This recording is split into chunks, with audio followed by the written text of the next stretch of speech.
My name is Clarissa Morgan, and I walked into my sister's engagement party alone wearing a black dress that cost more than most of the guests would guess, yet earned me only a glance from the hostess and a glass of lukewarm champagne. That was fine. I didn't come to impress. I came because for years I had let silence grow in the cracks of my family, and tonight I wanted to see how much of me they could still ignore. The party was at a rented estate in the hills above Napa. Marble floors, gold fixtures, a valet who looked embarrassed to be underdressed. Every step I took echoed heels, clicking like a gavel across polished stone. I arrived 5 minutes early. Always five, never more. Inside the room, glowed like a magazine spread tall centerpieces of white orchids, a string quartet humming in the corner, and guests dressed like walking catalog ads. But it was her they circled my sister, Candace Morgan. Or as she styled herself now, Candace Laurent. She stood at the center of it all, wearing a silver sequin gown with a slit too high and a smile too wide. Her fiancé's family hovered nearby, dressed in shades of beige and money. Candace always did have a talent for spectacle. She spotted me almost instantly. Her expression didn't change much, just a tilt of the head, a practiced smile, and the kind of eye contact that felt like a dare. "Well," she said, walking up with a flute of champagne in one hand and a pair of socialites trailing behind her. "I almost didn't recognize you. I imagine you weren't looking," I said softly. She blinked. Her friends looked me up and down like I was a late RSVP. I didn't expect warmth. I just didn't expect it to sting so quickly. "Black dress, Claire," she said, gesturing. "It's a celebration." "It's classic," I replied. "And you'll notice I'm not the only one." "Yes, but you wear it like court's still in session."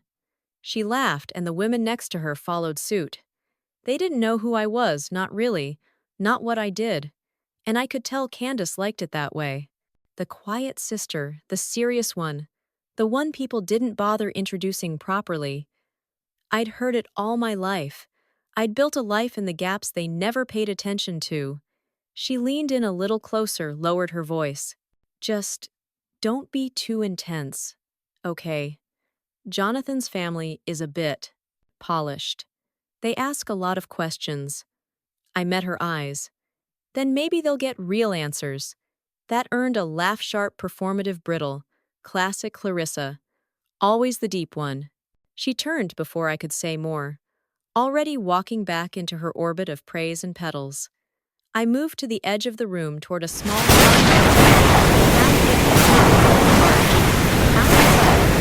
they liked it. And for a moment, I let it happen. I let myself sit there and become invisible. At every birthday, every holiday dinner, every small ceremony they never talked about. The later passed. Golden couples dancing in silence. It was easy to talk about. It was harder to remember. But tonight, the reason I wasn't really my father stood across the room, his expression the same distant neutral he wore through most of my childhood. Next to him was my mother, overdressed and over lips ticked, chatting about club memberships she probably didn't hold. When her eyes met mine, she paused just long enough to fake recognition and then turned back to her conversation. Not a nod, not a smile, not even a raised glass. It hurt less than it used to. Candace had a way of turning rooms into theaters. She played roles: the doted-on daughter, the charming hostess, the misunderstood woman. Meanwhile, I was the one who read quietly at parties, corrected my teachers, and learned that silence could protect you. She was gold foil. I was parched, and they all picked the shimmer. When we were younger, she told people I was adopted from a library. Said it with a grin that made people laugh. At dinner, she'd mock my clothes. I'd correct her grammar. "Our parents." They chuckled and let it play out, never once thinking to ask how it felt to be the punchline. I stayed quiet. I studied. I earned degrees that they forgot I applied for. I became the kind of woman who made men in $1,000 suits call me Your Honor with shaking voices. But in this room, none of that mattered. I was still Candace's sister. The serious one. The boring one. The background. At least that's how they saw me. Until they asked the wrong question. The thing about being overlooked for so long is that you start to forget how to make noise. I used to sit at the edge of the dinner table with a napkin on my lap and a voice in my throat I never used. Candace, younger by 3 years, but taller in every room, would fill the air with stories, most of them exaggerated, many untrue. She didn't just crave attention, she devoured it, and I let her. My name is Clarissa Morgan, but no one at that party seemed to remember it. Not even my parents, who now moved through the crowd like elected officials at a donor gala, smiling, nodding, speaking without ever really saying anything. I watched from my seat as Candace made her rounds, laughing too loudly and touching arms like she'd studied it from a textbook. She was always performing, always watching for reactions. I think she'd memorized the expressions people made when they adored her and used them like currency. The worst part, she was good at it. A man in a sand-colored suit asked if the seat next to me was taken. I said no. He sat, offered a polite smile, and said, "I don't think we've met. I'm Robert. I'm Jonathan's uncle." I extended a hand. "Clarissa, Candace's sister." He blinked. "Really? I didn't even realize she had a sister." I smiled, tight-lipped. "That seems to be the consensus." He chuckled awkwardly, sipped his wine, then looked for a way out of the conversation. I let him find it. People don't like being confronted with the gaps in their host narratives. They'd rather drift toward the music, the appetizers, the photo booth in the corner with a light ring and props shaped like champagne bottles. That was fine. I didn't come here for their approval. I came here because I had finally realized something: you can only shrink for so long before the walls start closing in. My phone buzzed in my clutch. A text from a colleague reminding me of a court date rescheduled. I replied with a simple "noted" and glanced up just in time to see my mother approaching. She walked slowly, the way people do when they're trying to seem casual but are rehearsing every word in their heads. "Clarissa," she said, stopping a few feet away. "Hi, Mom." She blinked. "You look lovely." Very serious. There it was again. That word, serious, as though it were a flaw. "It's an engagement party," I said. "Not a costume ball." She offered a short laugh, the kind that doesn't quite reach the eyes. "Well, Candace was surprised to see you." I'm sure she was. "She thought maybe you were still busy with your thing." My thing. "You know, the law." I raised an eyebrow. "I'm a judge." She waved her hand like she was brushing away lint. "Yes, yes, that. I always forget the details." "No," I thought. "You never bothered to learn them." She gave me a half-hearted smile and drifted away before I could say anything more. Just like always, her presence was more of a formality than an act of care. When we were kids, I used to bring home perfect report cards. Not once did they go on the fridge. Not once did my father look up from the newspaper.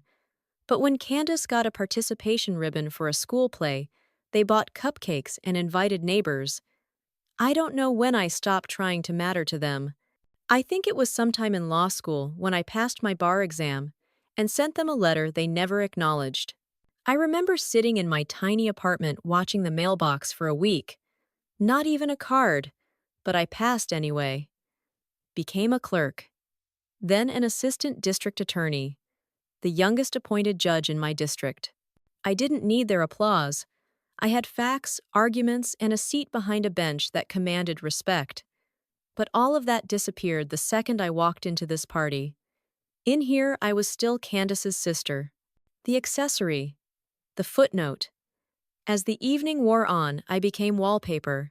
I sipped champagne, ate almost nothing, watched Candace's fiancé Jonathan move through the crowd like a man who knew he'd picked the star of the show.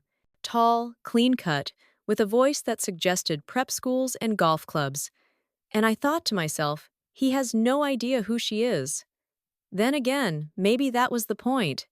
Candace always knew how to polish her edges, smooth out the stories, cut out the parts that didn't sparkle. I was the rough draft, the messy margin she left out when telling her tales. Eventually, Jonathan made his way over to my table. I knew it was out of obligation. I braced myself. "You must be Clarissa," he said with a politician's grin. "I must be," I replied. He laughed, unsure of whether I was joking. "It's so great to finally meet you. Camille, sorry, Candace, has told me a little about you." I tilted my head. "Has she?" "Yeah. She said you were in, local government or something." I held my drink to my lips and said nothing. Let it simmer, let him flounder. He shifted on his feet. "Something with records. Like paperwork." "Something like that," I said softly. He smiled, clearly ready to escape the awkwardness. "Anyway, great to have you here." He left, and I stayed. Quiet. Still. Unbothered. Because I knew what was coming. Candace was about to make her toast, and everything was about to shift. The room dimmed slightly, a soft golden hue, washing over the walls as the string quartet slowed into a romantic glide. Candace tapped her champagne flute with the back of a silver fork. A clear, delicate chime cut through the chatter. All heads turned. All eyes watched. I stayed seated at my table behind a screen of orchids and wilting roses. It was the best seat in the house, not because I could see everything, but because I didn't have to perform. Candace stood in the middle of the hall beneath the chandelier, the sequins of her dress catching the light like fishhooks. She smiled like it hurt not to. Jonathan Ever, the proud fiancé, placed a hand on the small of her back, looking up at her as if she were announcing the results of an election. "I just want to thank you all for being here tonight." Candace began, her voice smooth, measured, and designed to be recorded. "Truly, Jonathan and I feel so lucky. This is more than a celebration, it's a beginning." Polite applause. But she continued, "As many of you know, I wasn't always this composed." She gave a girlish laugh.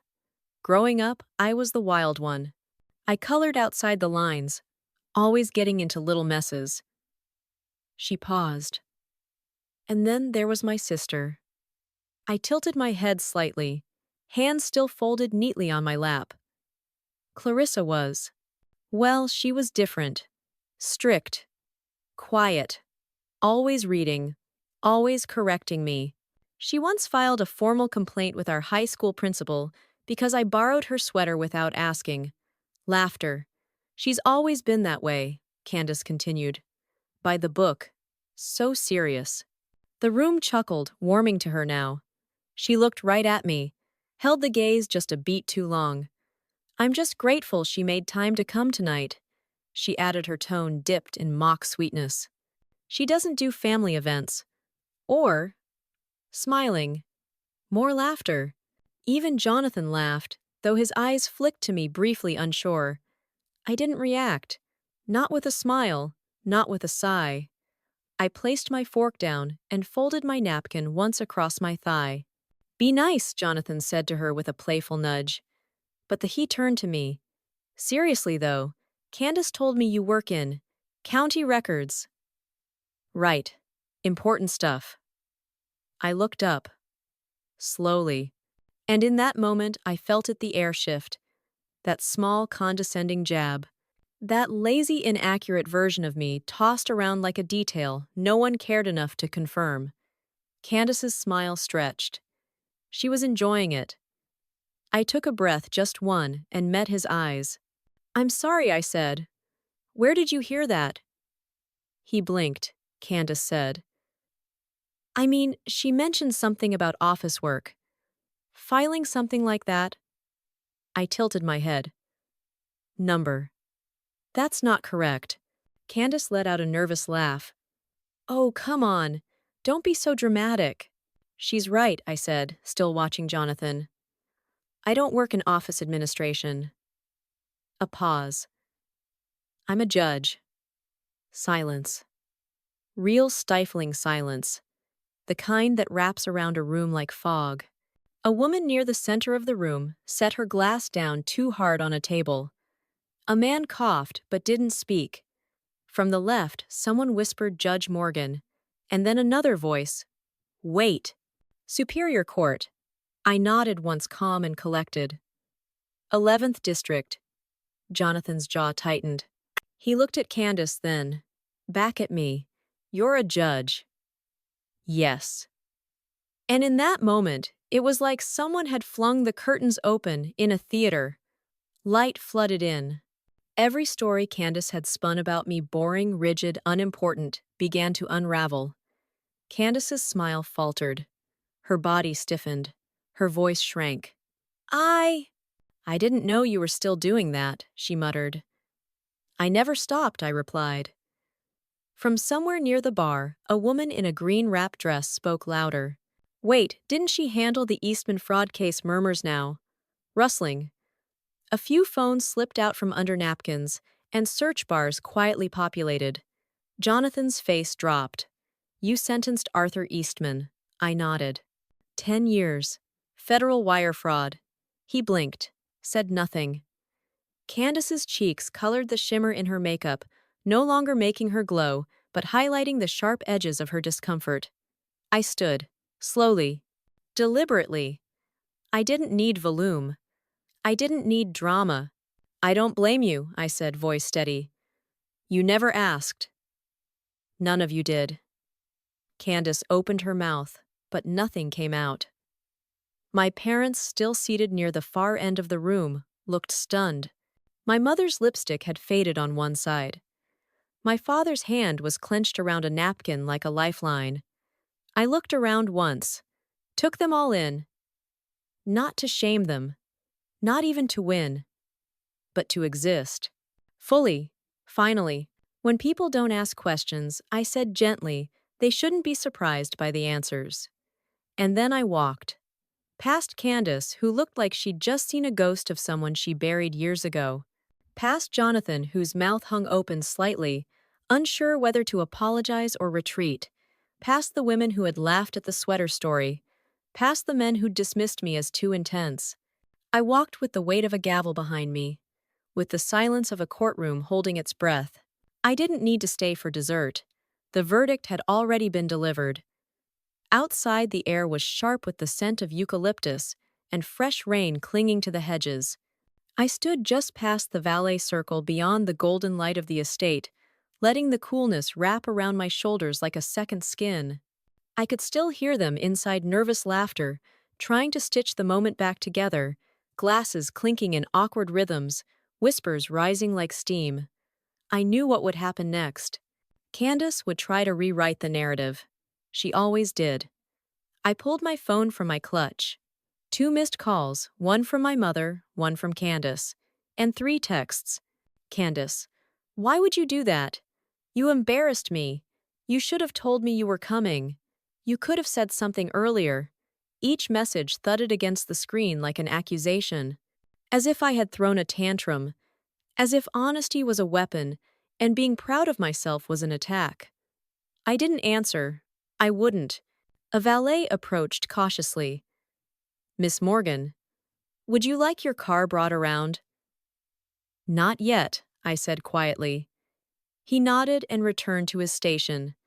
I stood in silence for a while, breathing, thinking.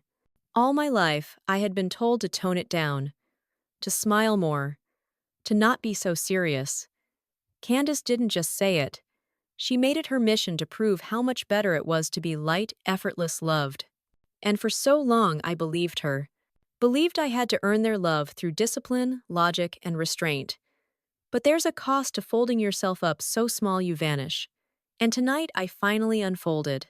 When I returned to my car, I sat in the driver's seat and didn't start the engine right away.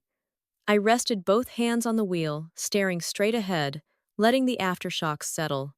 I remembered the way the air shifted when I said I was a judge. The gasps, the silence, the flickers of recognition.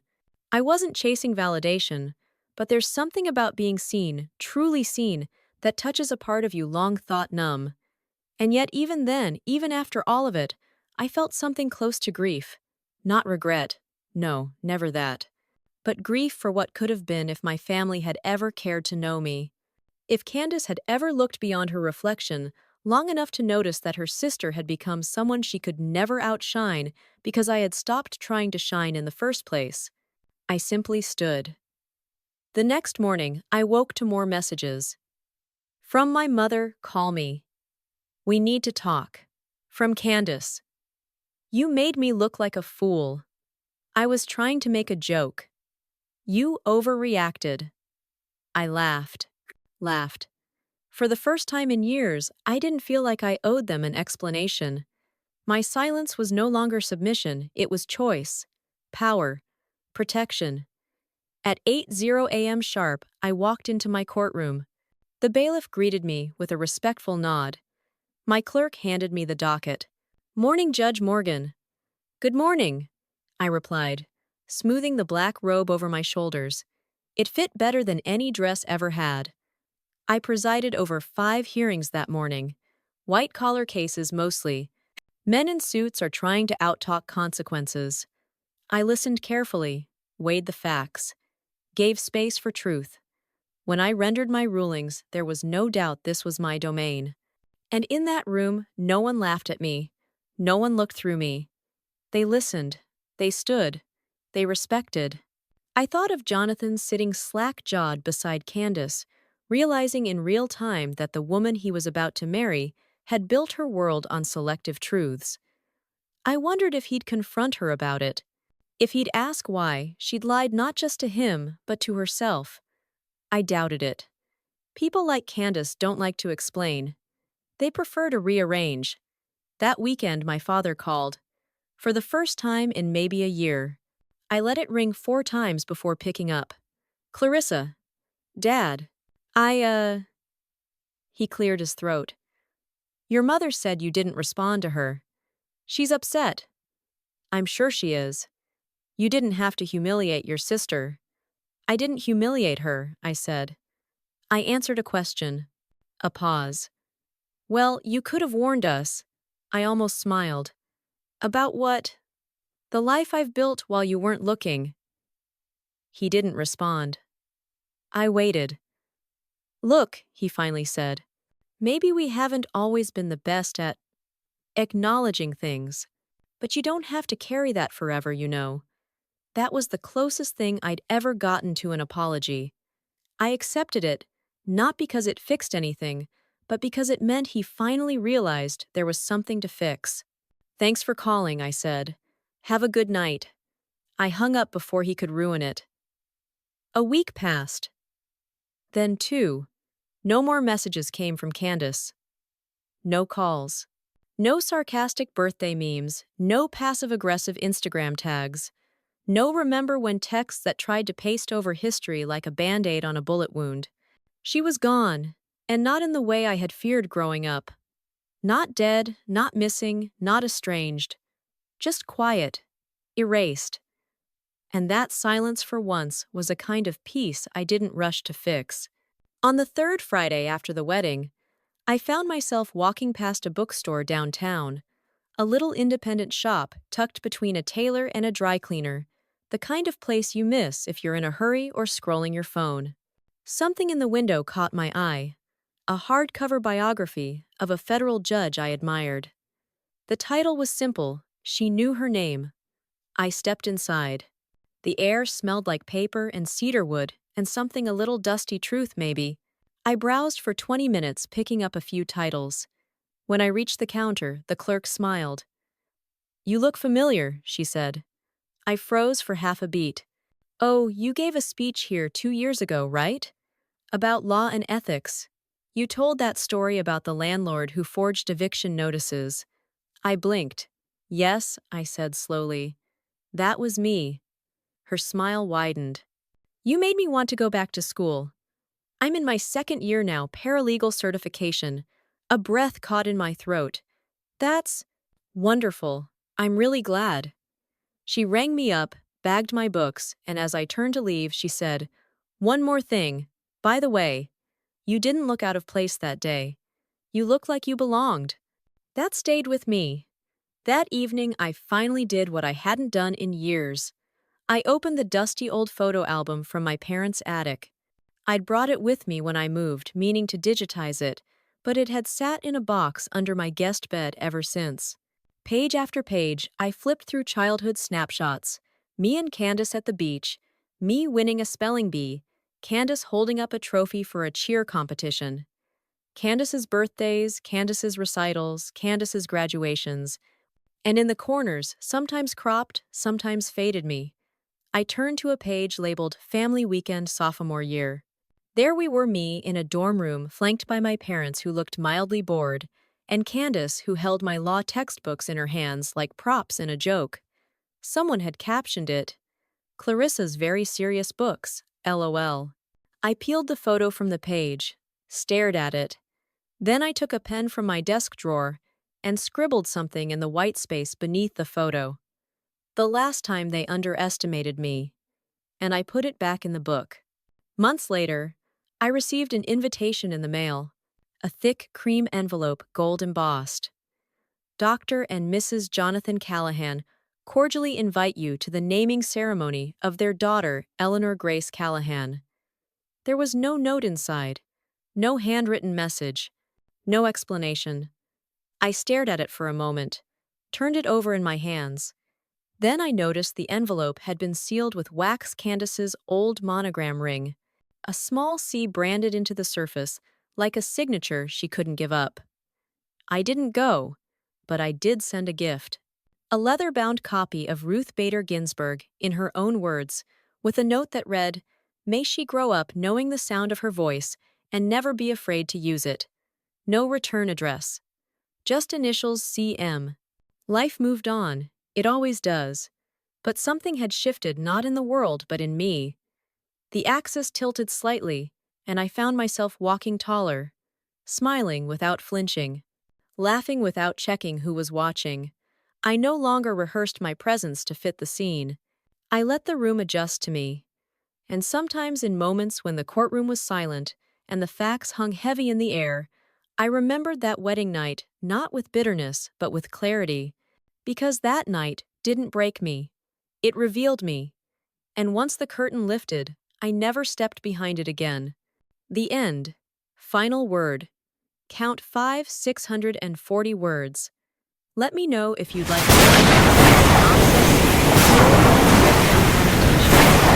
visual art or a sequel chapter. Send it at me. Package arrived. It was ridiculous. Thought you might want a souvenir. Sorry for that. I'm just surprised. You always do. See, inside the box was the seating part of my place setting. Generic script, no title, no plus one. Also inside a Jonathan laughing, and me in the background, a black figure at the edge of the frame. I placed the card and photo in the trash. The only souvenir I needed was the memory of standing up, unapologetically unshrinking, and finally letting the truth echo through a room that had never heard me speak. Clarissa Morgan, a respected superior court judge, attends her younger sister Candace's lavish engagement party, only to be met with mocking comments, condescension, and subtle humiliation. Claire has always been the quiet, serious one, brilliant but overlooked, while Candace thrived as the family's golden child basking in charm and attention. At the party, Claire is dismissed as a plus one and spoken about as if she were invisible. But when Candace publicly mocks her, Claire calmly corrects the record, revealing her prestigious role as a judge in front of the entire gathering. The announcement stuns the guests and exposes the false narrative Candace had built about their relationship. The moment is not about revenge, it's about reclaiming her space. In the days that follow, Candace floods Claire with messages demanding explanations and apologies framing Claire's honesty as an attack. Claire ignores them, finding peace in the silence and power in finally choosing not to shrink for others' comfort. Her father calls barely offering a hint of remorse. Candace sends a passive-aggressive souvenir box from the party, trying to reassert control through sarcasm. Claire tosses it. Later, a bookstore clerk recognizes her from a speech and thanks her for inspiring a career change, affirming Claire's quiet impact. When an invitation to Candace's baby's naming ceremony arrives, Claire chooses not to attend, but sends a powerful gift, a book on Ruth Bader Ginsburg, with a note encouraging the child to find and use her voice. Claire walks forward freer, firmer, and finally whole. What began as a humiliating evening ends as a revelation she no longer needs validation from a family that never truly saw her. She's done performing. She stands now and lets the world rise to meet her.